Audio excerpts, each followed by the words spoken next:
Hello दोस्तों, आपका स्वागत है हमारे नए चैनल महाराजा वर्कशॉप में। ये ऑटो हमारे पास बनने आया था। इसके अंदर अब दुकान लग चुकी है। हमने इस दुकान का एक छोटा सा क्लिप निकाला है, इसको देखिए और एंजॉय कीजिए। ये परासिया से ऑटो हमारे पास बनने के लिए आई थी।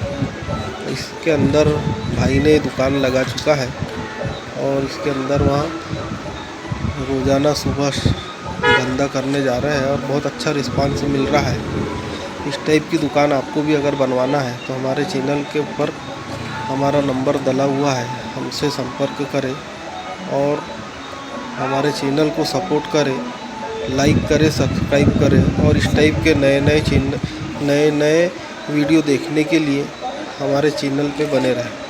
धन्यवाद।